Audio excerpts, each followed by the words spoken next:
Assalamualaikum warahmatullahi wabarakatuh. Ahlan wa salam di channel Sinemabok 71. Pada video kali ini admin akan menceritakan kisah lucu Abu Nawas. Siapa yang tidak kenal dengan Abu Nawas? Seorang bujangga Arab yang bernama asli Abu Ali Al-Hasan bin Hani Al-Hakami. Abu Nawas lahir di kota Ahvaz di negeri Persia, dengan darah Arab dan Persia mengalir di tubuhnya. Lewat humor-humor yang jenaka namun mengena, beliau Abu Nawas sering mengkritik para penguasa seperti masa kekhalifahan Harun al-Rasyid. Kritik yang mengena namun dibuat jenaka itulah yang membuat sang khilafah tidak bisa marah namun bisa memahami apa yang disampaikan.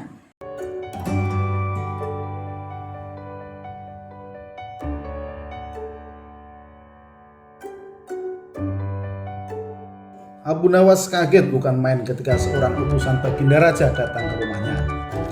Ia harus menghadap Baginda secepatnya. Entah permainan apa lagi yang akan dihadapi kali ini. Pikiran Abu Nawas berloncatan ke sana kemari setelah tiba di istana. Baginda Raja menyambut Abu Nawas dengan sebuah senyuman. Akhir-akhir ini aku sering mendapat gangguan perut, kata tabib pribadiku. Aku kena serangan angin, kata Baginda Raja memulai pembicaraan. Ampun tuanku, apa yang bisa hamba lakukan hingga hamba dipanggil? Tanya Abu Nawas. Aku hanya menginginkan engkau menangkap angin dan memenjarakannya, kata Baginda. Abu Nawas hanya diam, tak sepatah kata pun keluar dari mulutnya. Ia tidak memikirkan bagaimana cara menangkap angin nanti. Tetapi ia bingung bagaimana cara membuktikan bahwa yang ditangkap itu memang benar-benar angin. Karena tidak bisa dilihat, tidak ada benda yang lebih aneh dari angin. Tidak seperti halnya air, walaupun tidak berwarna, tetapi masih bisa dilihat. Sedangkan angin tidak. Baginda hanya memberi Abu Nawas waktu tidak lebih dari 3 hari. Abu Nawas pulang membawa pekerjaan rumah dari Baginda Raja. Namun Abu Nawas tidak begitu sedih, karena berpikir sudah merupakan bagian dari hidupnya. Bahkan merupakan suatu kebutuhan. Ia yakin bahwa dengan berpikir akan terbentang jalan keluar dari kesulitan yang sedang dihadapi. Dan dengan berpikir pula, ia yakin bisa menyumbangkan sesuatu kepada orang lain yang membutuhkan, terutama orang-orang miskin. Karena tidak jarang Abu Nawas menggondol sepundi uang emas hadiah dari Baginda Raja atas kecerdikannya.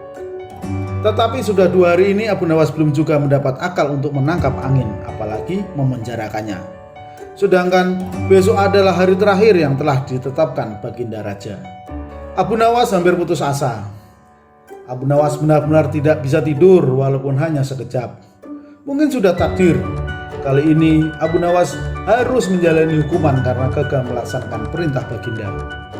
Ia berjalan gontai menuju istana. Di sela-sela kepasrahannya kepada takdir, ia ingat sesuatu, yaitu Aladin dan lampu wasiatnya. Bukankah jin itu tidak terlihat?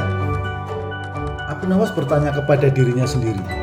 Ia berjingkrak-jingkrak girang dan segera berlari pulang.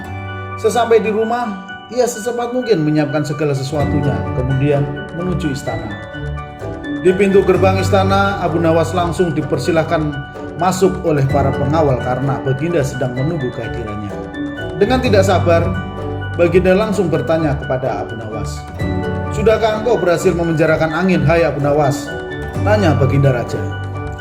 Sudah, Paduka Yang Mulia, jawab Abu Nawas dengan muka berseri-seri sambil mengeluarkan botol yang sudah disumbat.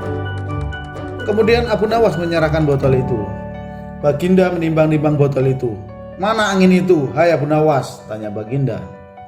Di dalam, tuanku yang mulia, jawab Abu Nawas penuh takzim. Aku tak melihat apa-apa, kata Baginda Raja. Ampun tuanku, memang angin tak bisa dilihat, tetapi bila Paduka ingin tahu angin, tutup botol itu harus dibuka terlebih dahulu, kata Abu Nawas menjelaskan. Setelah tutup botol dibuka, Baginda mencium bau busuk. Bau kentut yang begitu menyengat hidung. Bau apa ini, hai Abu Nawas? Tanya Baginda marah. Ampun tuanku yang mulia, tadi hamba buang air dan hamba masukkan ke dalam botol. Karena hamba takut angin yang hamba buang itu keluar, maka hamba memenjarakannya dengan cara menyumbat mulut botol. kata Abu Nawas ketakutan. Tetapi Baginda tidak jadi marah karena penjelasan Abu Nawas memang masuk akal. Hahaha, kau memang pintar Abu Nawas, puji Baginda Raja. Tapi jangan keburu tertawa dulu. Dengar dulu apa kata Abu Nawas Baginda. Ya Abu Nawas, saut Baginda. Hamba sebenarnya cukup pusing memikirkan cara melaksanakan tugas memenjarakan angin ini, kata Abu Nawas mulai melancarkan aksinya. Lalu apa maksudmu Abu Nawas? Tanya Baginda Raja. Hamba minta ganti rugi, kata Abu Nawas. Kau hendak memeras seorang raja?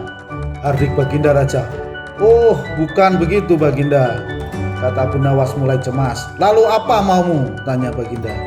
Baginda harus memberi saya hadiah berupa uang sekedar untuk bisa belanja dalam 1 bulan, pinta Abu Nawas memelas. Kalau tidak, tantang Baginda.